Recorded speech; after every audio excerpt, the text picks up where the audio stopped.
In 1872, a boy with eyes like cold marble stood at the edge of a Mississippi town, his small hands trembling, stained with blood.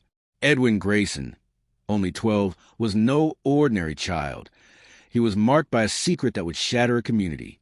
In a world burning with racial hatred, one act would brand him America's youngest killer. What drove a boy so young to such a desperate deed? The truth lies in a story of betrayal, vengeance, and a town's hidden shame. Edwin Grayson was a quiet boy, small for his age, with pale eyes that seemed to pierce through the world around him. In 1872, he lived on the outskirts of Edenville, Mississippi, a town scarred by the Civil War's end. His mother, Eliza, a freedwoman, worked tirelessly as a seamstress, stitching dreams of a better life for her only child. Edwin, quick-witted and curious, spent his days exploring the pine forests, dodging the glares of white townsfolk who resented the newfound freedoms of black families like his. Reconstruction had promised hope. Black voters elected leaders, schools opened, but the air was thick with tension. Former Confederates whispered rebellion, and the Ku Klux Klan's shadow loomed over Edenville's dirt roads. Eliza taught Edwin to keep his head low, to avoid trouble in a town where a wrong glance could cost a life. Yet Edwin's spirit burned bright.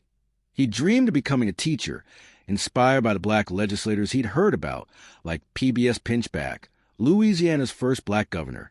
At night, by candlelight, he read stolen newspapers, marveling at stories of progress. But whispers of violence grew louder. Lynchings, beatings, and burned homes plagued black families. Edwin noticed his mother's worried glances, her hushed talks with neighbors about trouble brewing. Something dark was stirring in Edenville, and Edwin's world of quiet dreams was about to collide with a reality that would force his hand. The trouble began in late spring, when Edenville's white militia, emboldened by the fading grip of Reconstruction, targeted black families who dared to vote or prosper. Edwin's mother, Eliza, had joined a group of black women organizing to protect their voting rights, a bold act in a town where such defiance was met with fury. One evening, Edwin overheard a neighbor warn Eliza about the White League, a new group of former Confederates who vowed to cleanse Edenville of its black leaders. Fear crept into their small cabin, but Eliza stood firm, her voice steady as she spoke of justice. Edwin, too young to fully grasp the danger, felt a knot tighten in his chest. He began noticing men in hoods riding past their home at night, their torches casting flickering shadows through cracks in the walls. One day, while fetching water, Edwin saw a crowd gather near the town square. A black shopkeeper, Mr. Amos, was dragged from his store, accused of disrespecting a white woman. The crowd's jeers grew louder as ropes appeared. Edwin froze, his marble eyes wide, as Amos was beaten, his cries echoing through the square. That night, Eliza held Edwin close, whispering that they must endure, but the boy's heart churned with rage and helplessness. Weeks later, the tension snapped. Eliza's voter group planned a peaceful protest at the courthouse, demanding fair elections after a fraudulent vote installed white supremacists in local offices. Edwin begged to join, but Eliza sent him to stay with a neighbor. As he hid in the neighbor's attic, he heard shouts and gunfire erupt in the distance. The White League had descended, attacking the protesters. Edwin's pulse raced. His mother was out there. He slipped out, running toward the courthouse, where chaos reigned. Black men and women, outnumbered, fought back with sticks and fists. In the melee, Edwin saw a white militiaman raise a rifle toward Eliza, her back turned as she shielded a fallen friend. Time slowed. Edwin's eyes locked on a discarded knife glinting in the dust. What would he do? Edwin's small hand closed around the knife, its cold steel heavy against his trembling fingers. The militiaman's rifle steadied, aimed at Eliza's back, his face twisted with hate. The courthouse square was a storm of screams and smoke, but for Edwin, the world narrowed to this moment.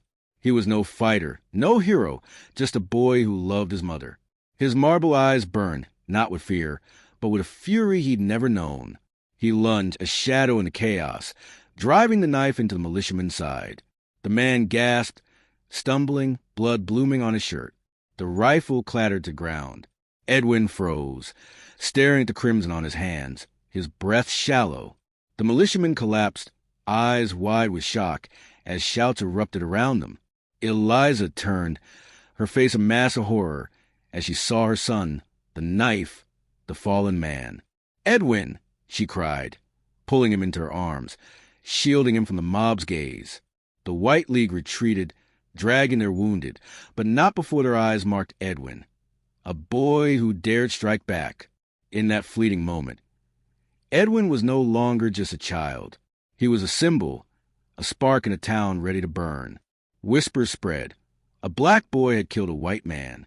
The weight of what he'd done crashed over him, not for the act itself, but for what it would unleash. Edenville would never forgive him. What had he become in those fleeting, blood-soaked seconds? Edwin and Eliza fled Edenville that night, slipping to the pine forest under moonlight, their meager belongings tied in a sack. The town's wrath was swift. Wanted posters bearing Edwin's name appeared by dawn, branding him America's youngest killer.